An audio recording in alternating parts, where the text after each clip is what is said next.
I'm not sure if that's started. We can see that, yeah. Okay.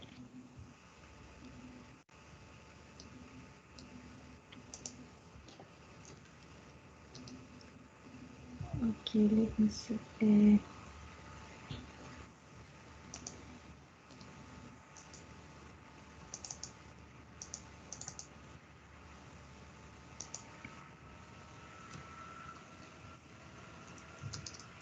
Yeah, are you able to see my slides? Yes. Yeah, thanks. Because yeah, sometimes it doesn't work. So again, hello everyone. So my name is Katerina Theodoridou. As we said before, I'm a senior lecturer in farm animal nutrition. So in my lab and my main research focus is on uncovering and developing nutritional strategies to improve the nutrient use efficiency and animal performance, while at the same time we're interested to find ways to reduce the greenhouse emissions from ruminants. I have a lot of projects on monogastric but also ruminants like pig, broiler and cows. I will explain to you later. So in the lab, we try to investigate how we can feed with special sources, feed sources, the animals, so we can contribute to better protein efficiency. We can improve the quality of the animal products, like the meat or milk, and at the same time reduce the environmental impact. So why we're working on that area and how we driven, the research is driven, is first of all because there are, as you know, nowadays a lot of challenges that agriculture face. So we need to produce more, we need to produce a high quality, and we need to produce more sustainably. So based on these challenges, I'm interested to investigate different alternative and novel feed sources for the animals. So in the lab, we have already some PhD students that are working on this area, and we have some PhDs that will be advertised later on, but we can discuss that after. So we focus on insects, on algae and trees as alternative feeds for livestock. And very briefly, just to explain to you why we are working on that, what is the benefits. So insects for animal nutrition is not a new concept. However, it's very well developed and start investigating the last years. And why? First of all, insects, they have a high protein value. So the idea is that potentially we can replace the soya in the diet of the animals. Insects, they have a great antimicrobial effect. So potentially in the future, we can replace and reduce actually the use of antibiotics in the diet of the animals. And also, as you can see that slide, they need less water less water to grow this, very small amount of land compared with the land that we want to use to cultivate different crops that we will use later in the animal nutrition. And also they produce less methane. So this is good for the environment. Another research area that we focus in my lab, and there are actually 2 PhDs working on that at the moment, is algae, otherwise seaweeds. So here you can see some photos of the sheep known as Orkney breed, and they used to eat seaweed, and it's a great, it's really great and fascinating. So seaweed, it's a new concept. It's a great has a great potential for animal nutrition, because first of all, it cannot compete for the land. So we have a lot of land to use and cultivate crops for human consumption. And also the interesting things with seaweed is they contain some bioactive compounds and they have the potential to reduce the methane emissions from the animals. So a lot of interesting things to get further with that, to investigate for PhDs. Very briefly, another research area we're working is the trees as alternative feed sources for the animals. Here you can see willow. I put that because here in UK or in Northern Ireland, they use willow for other purposes, like biofuel purposes or agroforestry purposes. But we have some preliminary data showing that it's very good feeding willow to the animals. It can also reduce methane and improve the animal performance. So, so this is the very briefly the research area I'm working on the moment, and I'm really happy if you would have any question or if you would like to discuss further. Thank you very Actually, much. Katrina, I would prefer that we move straight on to Julianne and then have questions for both of you. Yes, of course. Is that okay? Right. Thank you. Thank you. Thank you. Thanks. That was great. So, Julianne, are you ready to do something? Yes, I will just share my screen here. Mine is more of a general overview of my research area. Okay, can you see that?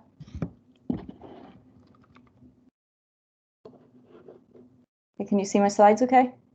It's yes, good. Julia. Okay, great. Well, hi everyone. Thanks for coming along. I'm Julianne McGaw and I'm a lecturer in microbiology in the school. And my main research area is environmental microbiology, specifically focused on the domain archaea. And over the next 5 or so minutes, I'm going to talk about some of the archaeal research that's going on in my lab. So a lot of microbiological research that's currently going on in the school and everywhere really focuses on microbiomes. And it's now known that every biological system is impacted in some way by its microbiome. And it's also become clear that microbiome studies are very bacteria-centric, and one entire domain of life, the archaea, is almost always forgotten. So firstly, I thought I would just introduce the archaea briefly and why they really should get more attention. And you most likely will have some knowledge of archaea already, but they are prokaryotes, known as the third domain of life. They look like bacteria and they were only discovered 40 or so years ago. And because of that, research into archaea is lagging years behind other areas of microbiology. But all that means is that there are lots of opportunities to do novel research in archaea. And a lot of people, when they hear archaea, they immediately think of the famous examples, the extremophiles, thermophiles, and helophiles. So there's a perception that archaea are this small niche area of microbiology of little overall importance in the real non-extreme world. And it's becoming more and more clear that this could not be further from the truth. So advances in detection methods have recently started showing that archaea are present in all environments, from soil to the ocean to the human body, and anywhere else you might want to look. And one of my interests is previously unknown archaeal diversity of different environments. And in general, now we know that they're there, but we have no idea what their role is in any of these places. So the overarching theme of my research is to try and understand how archaea interact with their environment. And there are two main aspects of that. Firstly, how they interact with the environment itself. And secondly, how do they interact with the other organisms that share that environment? Both of these have fundamental and applied research questions. First is what's going on, and second is can we then exploit this knowledge in some way? Most of my research involves using the extreme helophilic archaea as a model system, some of which I isolated from our own local salt mine, shown here in this slide. And I choose to mainly work with halophiles because they're the easiest archaea to culture and work with. And also they have the most molecular biology tools for things like cloning and genetic knockouts. So they make an excellent model. So our first research question, how do archaea interact with the environment itself? So really, how do they live and grow where they do? So I'm interested in studying all the certain environmental conditions, such as temperature, nutrients, ions, certain genes, certain cell signals that cause them to grow and behave the way they do. And a big part of that is the study of biofilms. So biofilms are the predominant mode of growth for all prokaryotes. They don't tend to live free floating in their environment, but they form biofilms where they attach to surfaces and secrete extracellular substances to protect themselves. And this picture on the right is the archaeon, Helopherex volcanii, that I took using a fluorescence microscope. What you can see here is a classic biofilm structure. So we know how bacteria do this, but we don't really know how archaea do it. And we would want to research this, firstly, to gain the fundamental knowledge related to their behavior in different environments and how different conditions affect their growth and biofilm development. But also, archaea have a lot of biotechnological applications. So if we ever wanted to grow up one of these organisms in a bioreactor to produce something useful, it's important that we know how to grow them best. And the second thing is stress responses. As a lot of archaea are extremophiles, they're useful for studies into the limits of life on our planet and how far we can push these limits. Also, studies of different stress responses that these organisms have will teach us about how they respond to a changing environment, because there are very few environments that are constant. They are always changing, and especially now. So quickly, the second main research question is, how do archaea interact with other inhabitants of their environment? So we now know that archaea are present in all environments, and of course that means that they are sharing that environment with all the other organisms that we already knew were there. And when different organisms are present in the same environment, they interact with each other, and these interactions might be positive, such as a symbiotic relationship where the metabolic products of one might help the growth of another, or they might be negative, antagonistic interactions, such as the production of antimicrobials to kill each other. The image on the right of this slide shows a bit of work I did, which shows a halophilic archaeon in the center, with the ability to kill Pseudomonas aeruginosa, shown by the zone of clearance around it. This activity likely comes from an ability of this archaeon to compete with and kill the bacteria which are present in its own environment. So that is something we could definitely exploit. So really, where you have great biological diversity, you have great chemical diversity, and as archaea are a brand new source of biological diversity that we have never explored before, this is almost certainly a completely untapped source of new antibiotics, enzymes, and lots of other things that could be really useful to us. So that was a rapid run through of some of the research that's going on at Queen's in the field of archaea. There's a lot more going on too, but there's just not the time to talk about it here. I just want to draw your attention to a couple of PhD opportunities available in my lab that are related to what I just talked about, one on investigating archaea bacteria interactions and one on archaeal biofilms. So you can find more details on those at findaphd.com or get in touch with me by email if you would like to know any more. And thank you very much for your attention. Okay, terrific, Julianne, very clear indeed and lovely. So let's say we'll invite you to ask questions. They can be about those presentations or about what it's like to be a PhD student or what a PhD student does, or in fact, anything at all about doing a PhD. So please don't feel constrained or inhibited, and ask away right now. It's going to be fun. Hiya.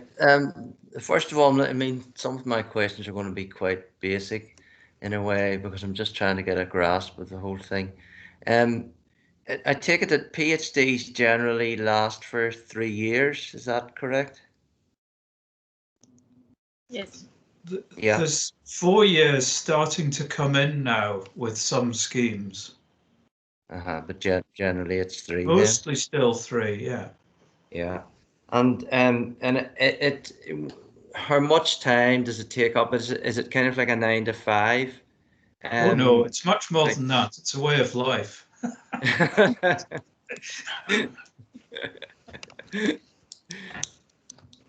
You would, yeah, certainly. It's not the sort of thing that you're supposed to be able to do whilst maintaining a part-time job. Yeah. So there is a possibility, particularly for example, for mature students, to do a PhD by part-time work, and there's a kind of an arrangement for that, and it's actually doubles the time. So there can be, but the usual is that everything is done at half the rate, and so it takes twice as long, on the assumption that half your time is spent in employment. But otherwise, if you're doing a full-time PhD, then you're expected to, and in fact, you really have to put in a full day's work every working day. That's the nature of it, yeah. Yeah. And so in biosciences, how many PhD students are there altogether? Right now, we have in the school, there's around about 140. And is that, are the numbers increasing? Is there more Very funding? slightly so, yes. Yeah. So what you know, what sort of funding is available then to do a PhD? Well, we should be specific given this session and stick to funding for home students, which means UK residents. And there, the main source is, well, there's more than one. So one source is an allocation which basically comes from the government, but this is quite small now and it's declining quickly. What there is of it is now being directed through schemes which have particular purposes. This is the modern world, this is what it's like. So we at the moment are offering, I think, about half a dozen for things that have to do, well, I forgot some of it now. Do you know perhaps Julianne will help me here. John McGrath's microbiology DTP, the internal DTP. Do you know anything about that? Sorry, I actually don't know anything about that. Not to worry, but okay, so at the moment that thing is concentrating this year on microbiology, but there's funds for that, and all the projects are anyway on the website. So we also have other DTPs. These are called this term DTP. You know, universities are full of acronyms, and so anyway, these are just targeted funding programs from sponsors. So there are 2 others which are worth mentioning, definitely. And actually, Julianne's just mentioned them in her last slide. And one of them is aimed largely at research that has to do with the interaction between biological systems and the environment. And that's sponsored by the Natural Environment Research Council. And we have, I think, about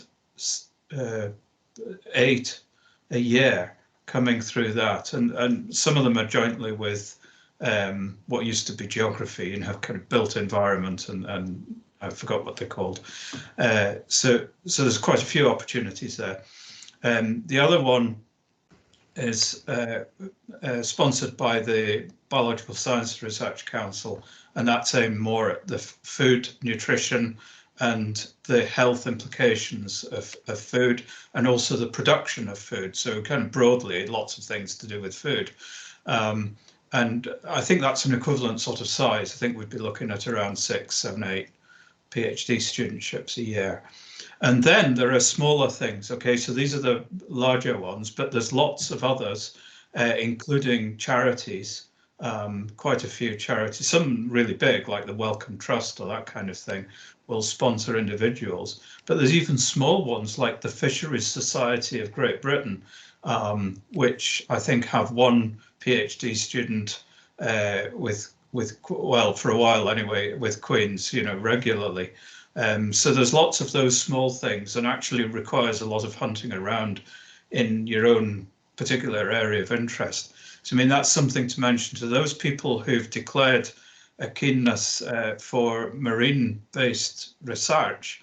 There are opportunities there associated partly with NERC and also with these smaller charities and so on. And maybe, although this is quite rare, but also as an alliance with a commercial organization, because of course, if you get into marine fisheries, that is seriously big business. And there are organizations within that, like, for example, whitefish producer organizations, which are large enough and have sufficient interest to sponsor a PhD student. So Keith, maybe yes. maybe I step in because Please do. You mentioned the DTP studentships. Just to make a note that now at in my cluster, the food safety, there is the food biosystem DTP opportunities. That started last year, and hopefully the next week we will have the new project that will be advertised. So because it was a question about the funding, so this DTP funding will cover the BBSRC stipend, so the Biotechnology Council stipend, which is about minimum 16,000 per year, plus the fees, plus some training grant. And this is 4 years, and normally it's really nice opportunities for PhD because it's for multidisciplinary projects. And the person who will decide to join this kind of PhDs will have a training from different research areas with colleagues, like from nutrition, from microbiology, you know, from, and hopefully we'll have these calls soon, the next weeks. Good. It's worth saying all our PhD, this is a time of the year when quite a lot are being advertised. Yeah. All our PhD studentships, which are funded, are being advertised on our own website, and I definitely encourage you to look at that and also look at the Find a Supervisor page and the academic, you know, it's called Connect, and then you look for academics on the school website. But I should say that all of our advertised PhD studentships are also on findaphd.com, which I'm sure you all know. Anyone more questions, perhaps about subjects or what it's like to be a PhD, what you have to do? Matthew? Let's have Matthew first. Just wondering, whenever you have a student submitting an idea of their own to a supervisor, just how developed would you prefer the idea to be? Just to get an idea of just how much information you'd be looking for. Well, that's a bit hard to answer. Enough to be able to identify a proper scientific question and a description of how you would approach answering the question that was sufficiently detailed to give us an idea whether this is plausible or not. I think that's really all. But it's a great idea to offer suggestions. We would either, I mean, more likely, because funding is very little free funding now, we would have to find a way to fit the idea into the program or interests of one of the funding schemes. But actually, that's not terribly difficult usually. So as we've mentioned, this range of schemes, and they're generally quite broad. Some of the charity ones are narrow, but the big, especially the government-sponsored ones, are quite broad, so we should be able to do that. And what I suggest, if anyone's thinking of this, is that you make contact as soon as possible with the academics that you think would be interested in this or have appropriate expertise, and they would very likely be happy to work with you to develop a nice project idea and then put it forward from there. Okay, thank you. Anything to add, Julianne, Katrina? No, I think what you said is the right one. So people can just contact us, and then we can shape the idea and the PhD. Yeah. Okay. Yeah, I can really Someone add to else that. wanted to ask a question. Who would? Hello, sorry. Hello, can you? Can I just ask just two questions, if that's all right? Please. I was just wondering. First one, I'll just ask a simple one first. I'm probably starting to do up, just the CVs and trying to just maybe go through that sort of stuff at the minute. But just quickly about the references. So I know that obviously we have a personal tutor who would provide one reference, but I'm just wondering about the other reference. Like, I obviously did a year-long placement in industry, but that would have been, so I'm doing the master's now, so that would have been 2 years ago. And then I just had like a small part-time, a small fixed-term contract for a few weeks just over the summer. So I'm just wondering where the second reference would come from, if you had any idea. So how long was the time between your completing undergraduate and getting onto the MSc?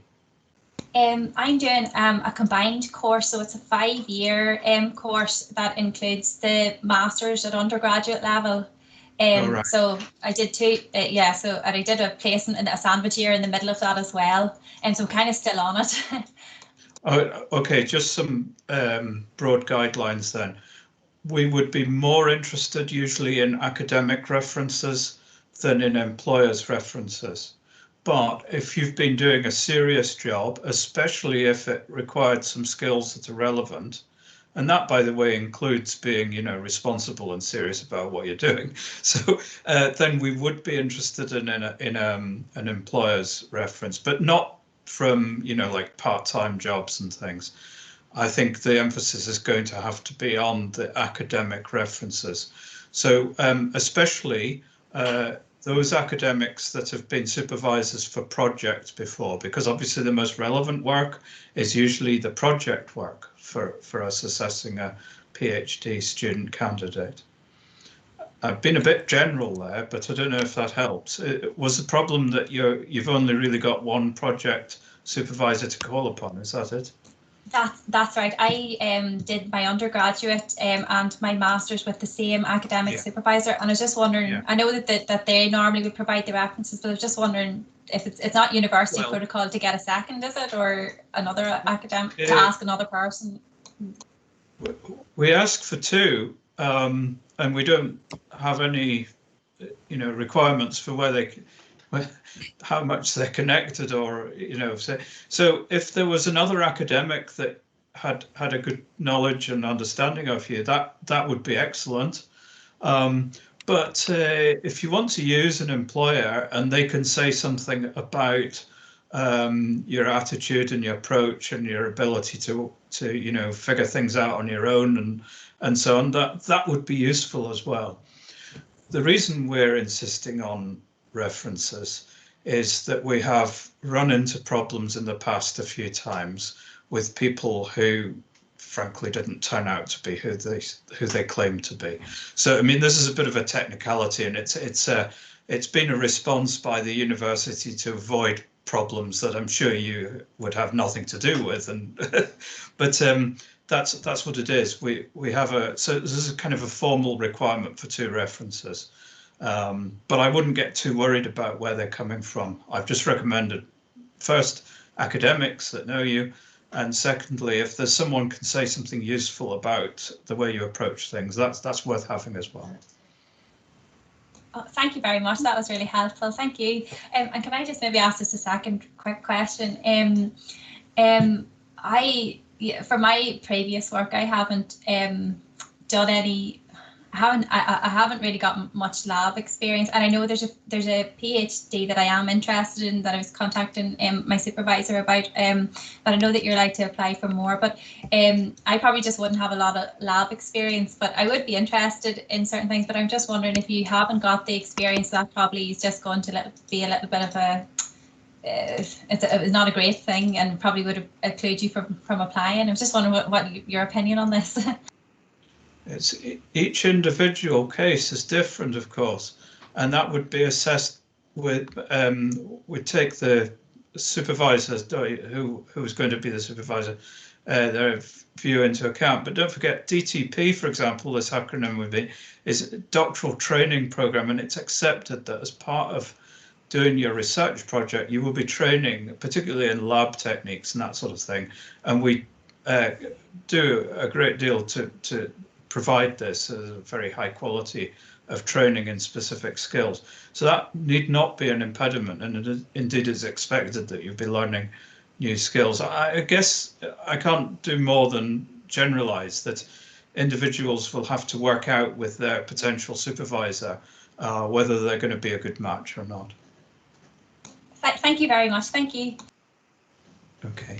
Now, folks, we've been invited, or you have, to join the fees and funding session if you want to go and do that. But I think we'll just carry on because there's still some questions here.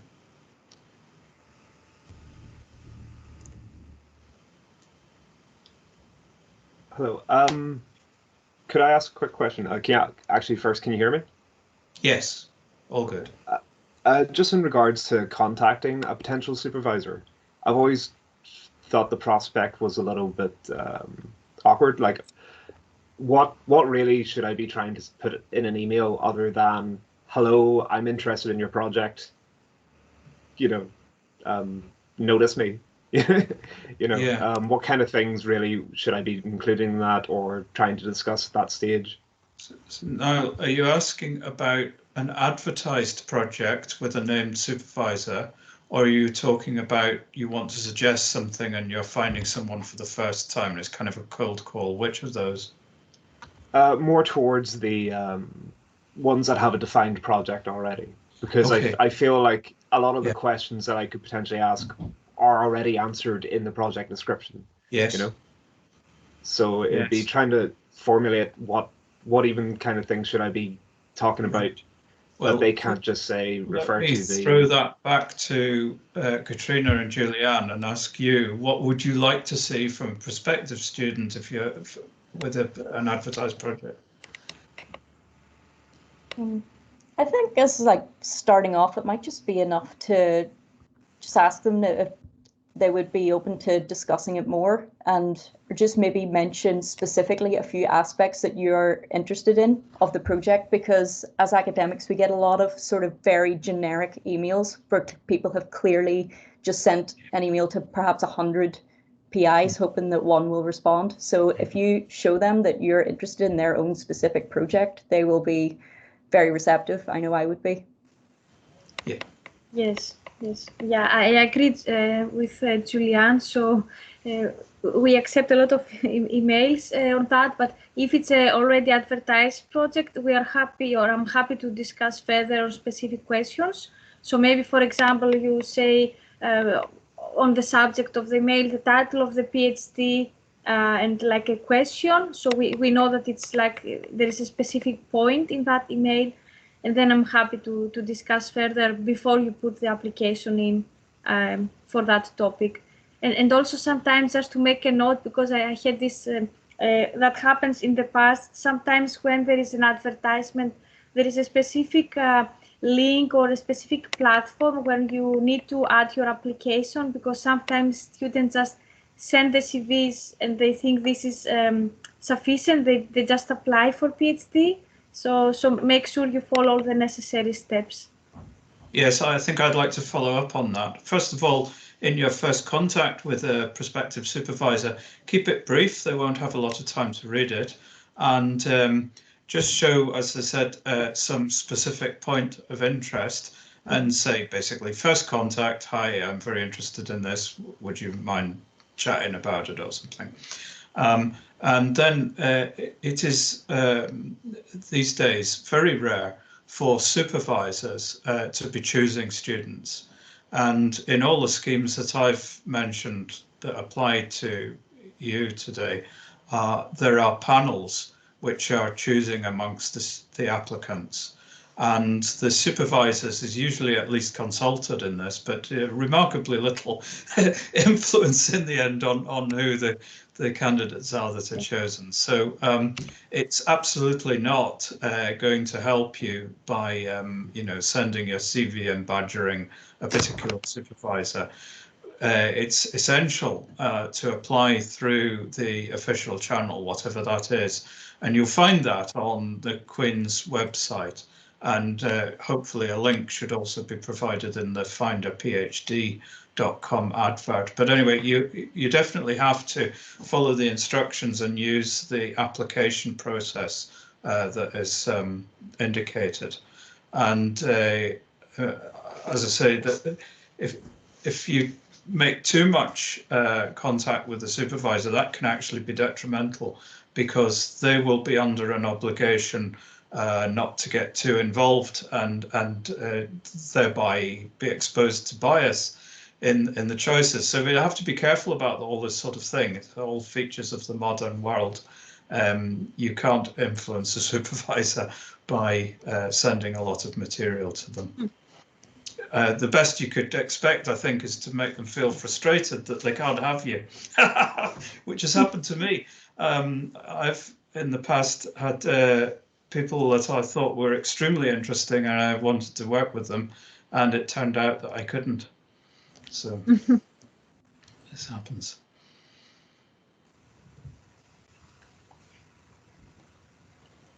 So anyone else here wanting to ask a question about anything at all to do with PhDs or biological science? Hi. Is there a really big jump between undergraduate and PhD, or Yes. because I'm sort of conflicted as to whether to do a master's first and then PhD, or whether to go straight, jump right in.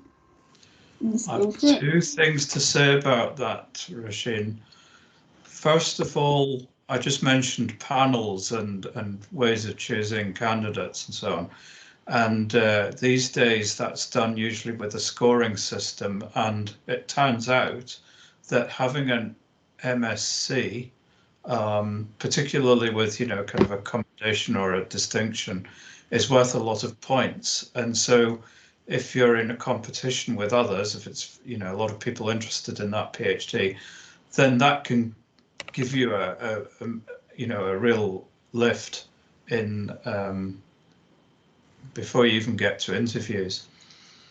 So but that takes a whole year to do, so it might not be worth it. If you've got a good honours degree, then moving on to the PhD, supposing you were to get it and you were to be starting a PhD, you will notice a big difference in that the PhD is specifically designed to bring out your innovative scientific progress. So, I mean, at the end of the day, a PhD is awarded not for passing exams, but for demonstrating innovation, new research that's been created, you know, for the first time for humanity to know this stuff. And you have to be the person who found it. So it's specifically scientific innovation attributable to the student, not their supervisor or anyone else. So you have to learn from the get-go how to take responsibility for and make your own decisions and do your own work, and really, not to say that everyone's working in isolation, because we're often in little teams in labs and so on, but you have to be responsible for your own research and what you discover. Otherwise, it's not going to be a PhD. And that might be a big change from being an undergraduate, where you're very much more directed in what you do. Even in the undergraduate project, I mean, they vary a lot. So I don't know to the extent in your experience that you were given free rein in your honours project, for instance. But PhD is, in a way, like a big honours project with a lot of free rein. And we call them supervisors, but actually what they are is advisors. And the only thing, I keep saying this, the only thing that a supervisor is really your boss for is complying with the university's regulations, and in particular health and safety. That's the only thing they're really your boss for.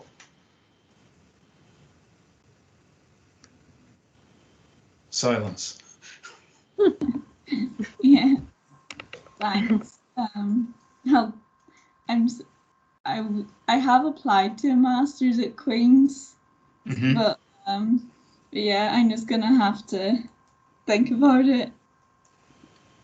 Well, I am thinking of doing that master's, the environmental management and conservation biology. That's the master's I've applied for. Yeah. So, Do you have a PhD idea in mind at the moment? well, I had seen a few advertised PhDs on Find a PhD. Yeah. I find sort of that I like the look of, but I haven't applied to anything yet. Right, Roisin, what I'm going to suggest then is think about this. What do you lose by applying and not getting it? Not an awful lot, I think. I think it would be good practice anyway, and it's an insight and so on. And perhaps if you see something that you're taken with and you apply for it but you don't get it, you'll have made some contact with the academic involved. And this may be the basis for a project that you'll do in your master's, for instance. So what I'm suggesting is you don't, I think, have much to lose, and you potentially have a lot to gain. So it seems to me worth having a go. Okay. Thanks.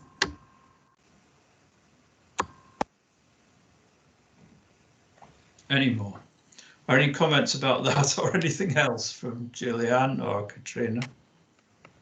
No, I agree with that. Yeah, there's nothing to be lost for, applying for the master's and also the PhD project to just see what happens. Yeah.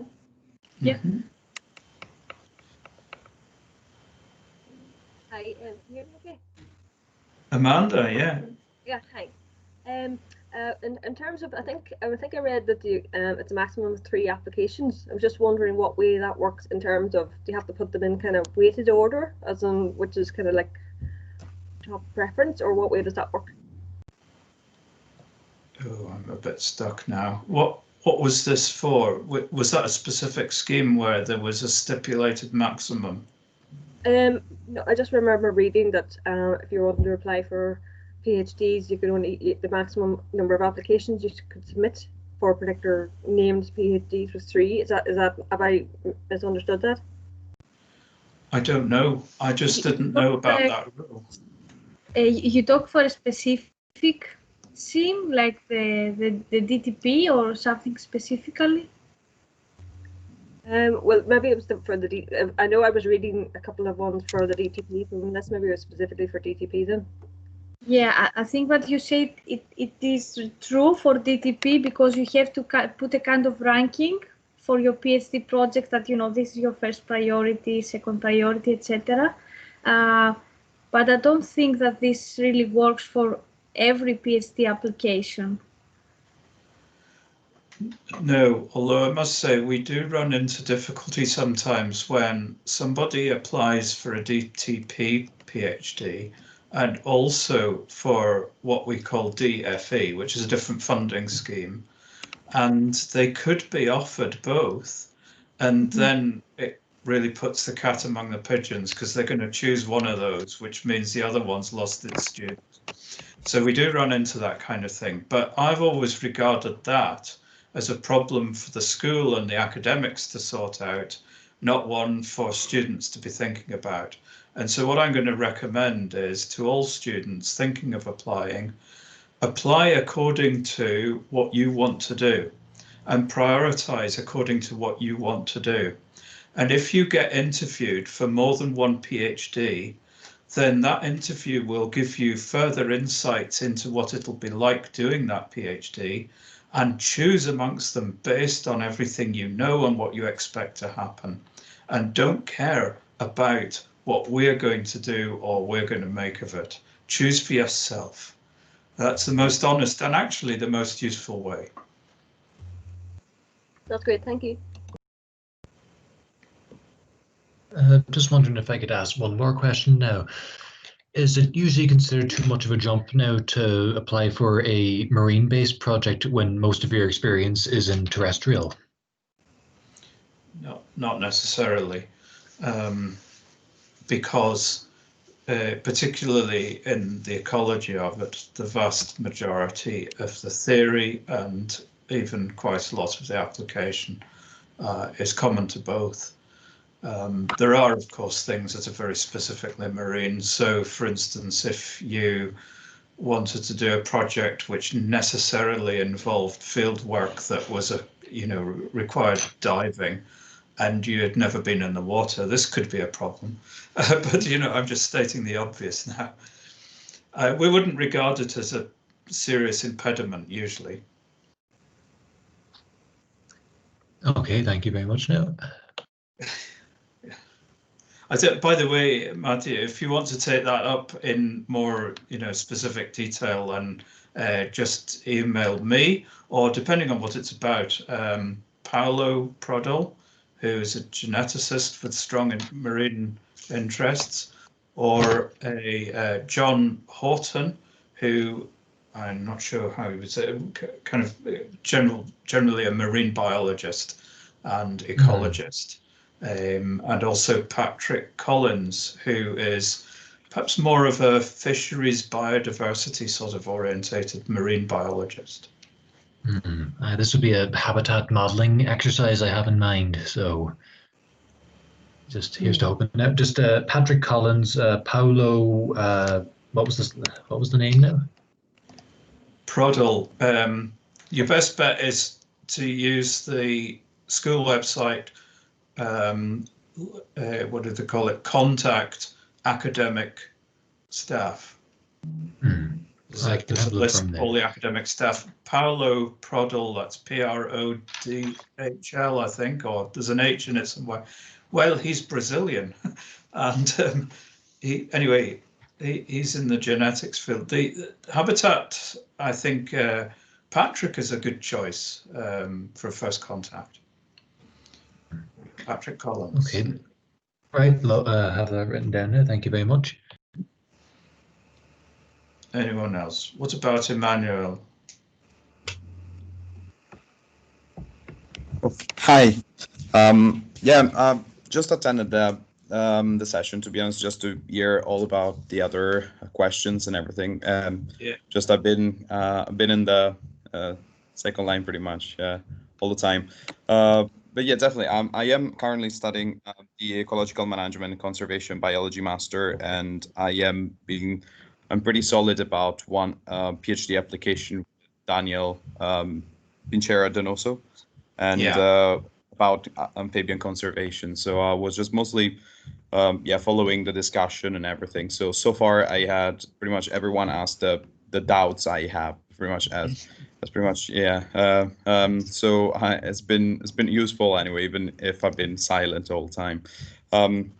So yeah, definitely I will treasure all the comments, and so yeah, pretty happy so far. Definitely. Great. Thank you. Thank you for reaching out anyway. So any others, or is it time to go back into the main group now and look at the stuff to do with funding and so on, applications?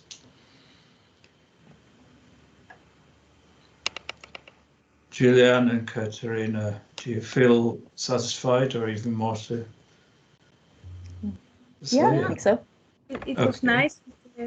Right. If students they need more information, feel free to contact us. Yes, please do. Yes. Okay, everybody. Thank you very much for coming and having listened to this, and of course for your interest in PhD with biological science. And we look forward to engaging with you in the near future. So I think it's time now to go back to the main meeting. Thank you very much. Bye, everyone. Thank you. Thank you. Bye-bye. Thank you.